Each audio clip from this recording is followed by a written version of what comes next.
Bonjour à tous, ben voilà, une nouvelle petite vidéo pour des produits que j'aime particulièrement et qui sont assez peu connus. On voit peu de boîtes, d'ouverture de boîtes de ce produit.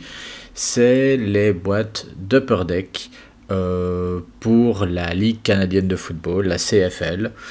Euh, Moins connue que sa cousine américaine, la CFL a quand même, d'un point de vue football, pas mal d'intérêt, c'est plus spectaculaire, c'est un jeu beaucoup plus passé sur la passe. Mais les boîtes, donc Upper Deck crée des sets pour la CFL depuis maintenant quelques années. Et les cartes se présentent en général comme ceci, donc sur un format assez simple. Cette année-ci, il y a 200 cartes dans le set de base. On a aussi régulièrement des cartes Red qui sont numérotées sur 150. On a des cartes Gold qui sont numérotées sur 50. On a ici le chiffre. Voilà. Et on peut avoir aussi des cartes qui sont en fait des blank back, donc c'est-à-dire les cartons mais imprimés que d'un seul côté. Et donc on a une à deux cartes par boîte de ce type. Il y a aussi des cartes gold qui sont, je veux dire, numérotées sur 1. Et évidemment, toute une série de cartes. Comme ici, on a des jerseys. On peut avoir des jerseys avec autographe. On peut avoir des patchs. Sur les cartes, on peut avoir des logos d'équipe. Il y a toute une série de choses. Et des cartes autographées qui sont ici.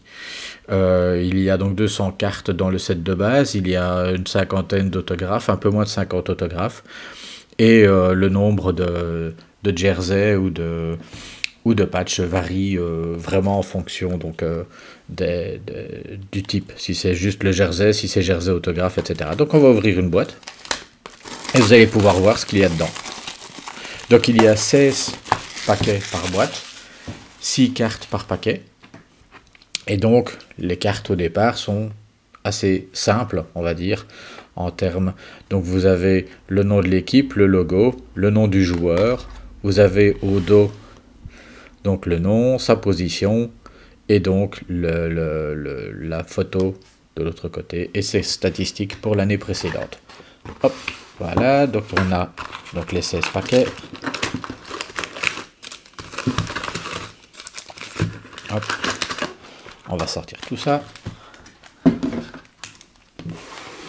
Alors c'est un produit qui est intéressant parce que au niveau de la CFL, il y a pas mal de joueurs américains qui n'ont pas eu l'occasion de jouer dans les équipes professionnelles ou qui n'ont pas eu assez de temps de jeu et qui sont partis donc jouer au Canada.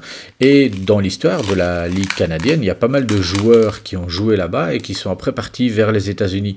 On a Warren Moon, on a Jeff Garcia, Jim Kelly évidemment, plus récemment un joueur qui était un espoir en fait au collège, qui était Darius Bowman, qui avait été drafté mais qui n'avait pas de temps de jeu en NFL, a décidé de partir faire sa carrière au Canada, et donc en fait il a vraiment fait une carrière. Il a arrêté cette année-ci et ça reste un très grand joueur, je veux dire, de football. Donc il y a vraiment comme ça des talents, des seconds couteaux comme on pourrait dire, mais qui ont vraiment marqué l'histoire au Canada. Il y a aussi des petits faits épisodiques comme Johnny Manziel qui a été à un moment qui est parti jouer pour les Alouettes de Montréal. Ben bon, ça reste un épiphénomène, et puis qu'on aime ou qu'on n'aime pas Manziel, ben voilà, il a fait un temps et puis on ne le voit plus maintenant. Donc je regarde directement à l'arrière, je vois, hop, donc on a un petit carton systématiquement, je vois qu'il y a une carte dorée, voilà. Ryan Davis, Redbacks. Ce qui est intéressant aussi dans le set, c'est que les cartes sont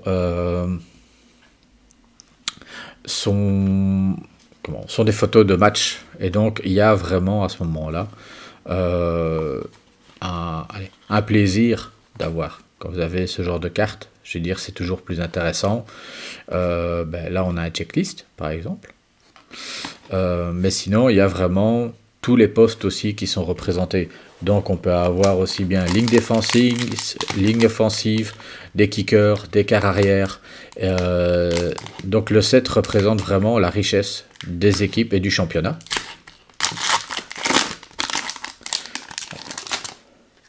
Alors je vais toujours faire ça par l'arrière, ce sera plus facile parce que je vois directement s'il y a une carte particulière. Carte rouge des Red Blacks, marqué Symbol. Voilà, numéro 9 sur 150. Puis donc, là, on va pas faire toutes les cartes systématiquement des paquets, mais là, vous avez ainsi un peu une vue de ce que l'on peut avoir.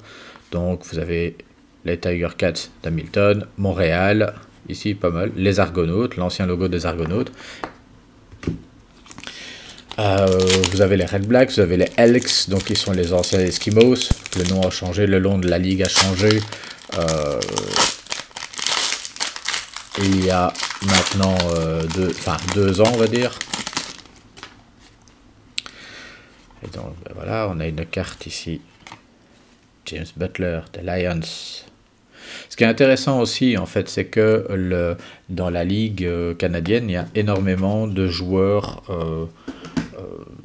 américains et canadiens et européens comme pour la NFL.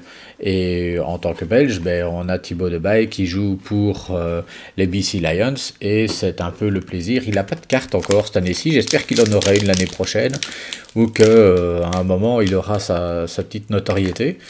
Il fait du bon boulot, il y a des tas de joueurs vraiment intéressants. Si vous ne connaissez pas la ligue, je vous invite à la découvrir parce que on la présente peu et pourtant elle a vraiment un intérêt. Hop, je regarde ici, voilà, on a une carte dorée. Voilà, Albert Wash. Et le numéro ici, c'est une 5 sur 50. Voilà, juste un tour rapide.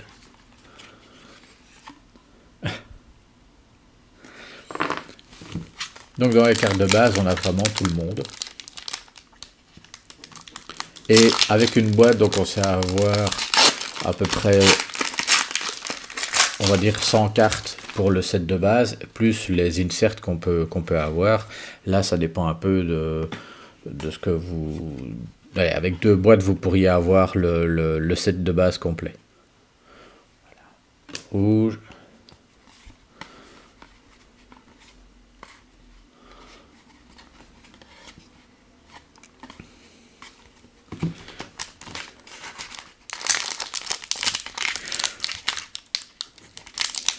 Il faut en fait savoir que Upper Deck a récupéré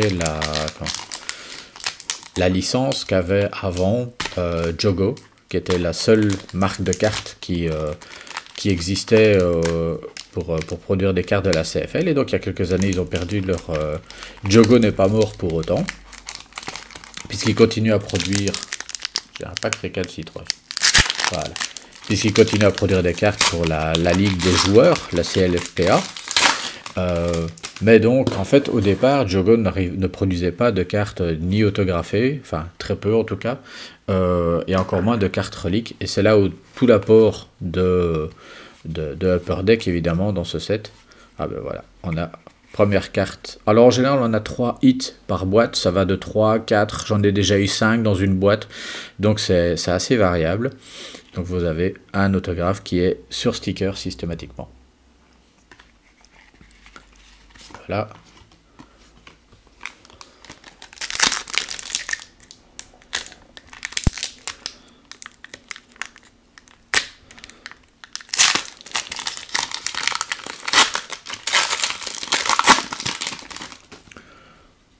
Le produit aussi est moins cher que ce que l'on peut avoir. Ouais, elle est chouette celle-là.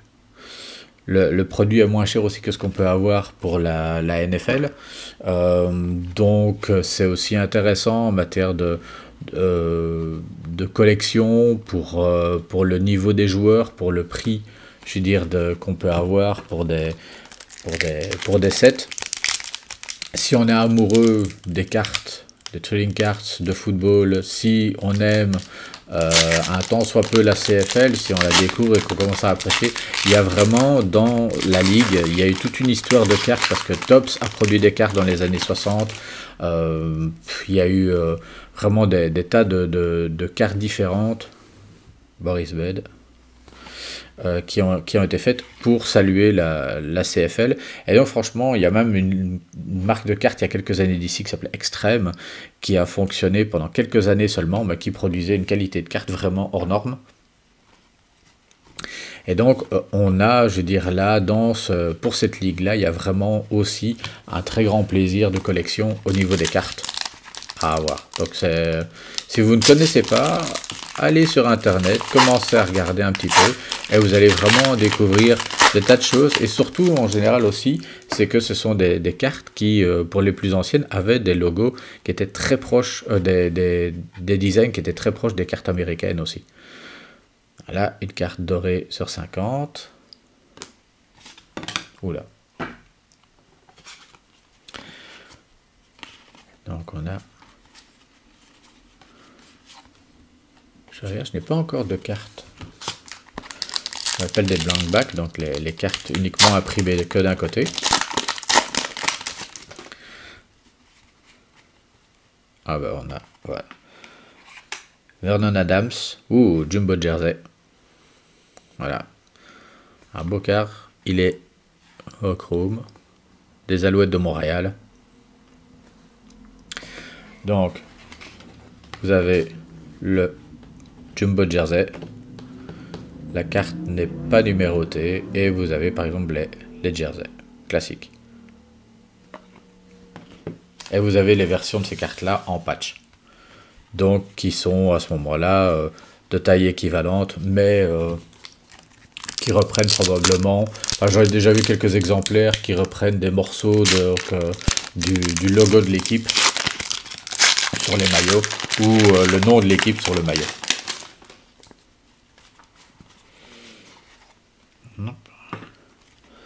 Carte rouge. Nick Marshall, des Rogue Riders.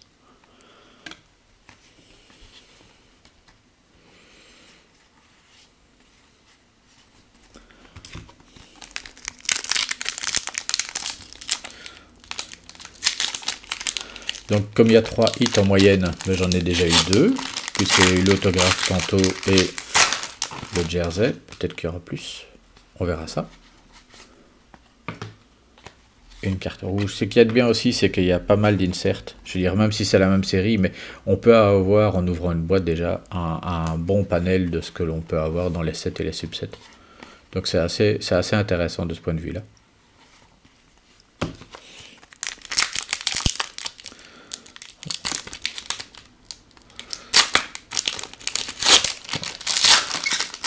Encore 4 paquets. Alors, ah ben... Ouh, ça c'est génial. Beau Levi Mitchell, quart arrière en fait des Stampeders de Calgary. Et donc là, en jersey. Ça c'est chouette. En plus, je veux dire, les joueurs qui sont repris pour les jerseys, pour les signatures, je veux dire, sont pas des joueurs secondaires. Ce sont vraiment des joueurs qui ont leur importance au sein des équipes et de la ligue. Et donc avoir un jersey, avoir un autographe, je veux dire, c'est synonyme d'une bonne qualité de carte. Donc c'est vraiment intéressant pour un collectionneur d'avoir des cartes directement de ce type. Voilà. BC Lions.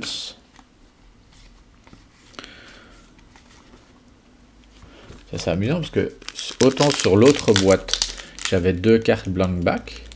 Ici, en fait, je n'en ai visiblement aucune encore pour l'instant. Je regarderai après rapidement, mais c'est amusant d'avoir de la différence aussi d'une boîte à l'autre, même s'il n'y a pas de mauvaise boîte ou Enfin si, il peut y avoir toujours une très bonne boîte, mais il n'y a jamais de mauvaise boîte. En tout cas avec Upper Deck, ça m'a jamais marqué. Donc voilà, encore une carte rouge.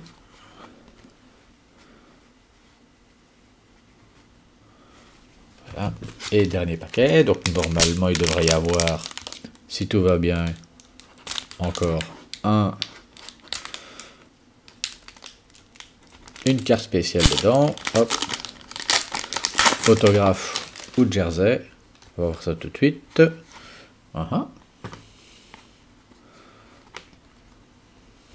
Donc j'ai une carte rouge. Ça oui. Ah, je n'aurai donc que 2. À mon avis, j'ai loupé quelque chose. Donc,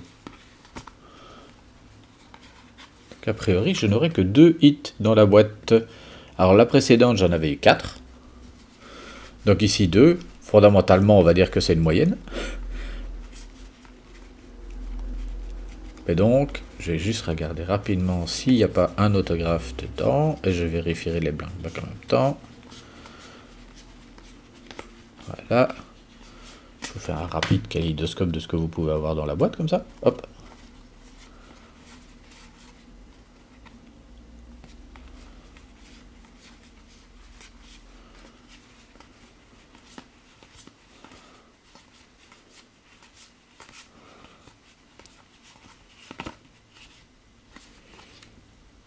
Je regarde juste si il n'y a pas...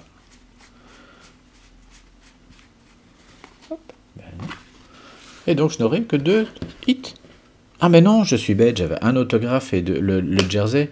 Voilà, ben non, j'ai bien mes 3 hits. Donc voilà, c'est bien. Mais sinon, je n'ai donc pas eu, cette fois-ci, de cartes. Blank back. Eh ben écoutez, j'y vais de ce pas ouvrir ma 3e boîte. Et j'espère que cette vidéo vous aura plu. Excellente journée à vous.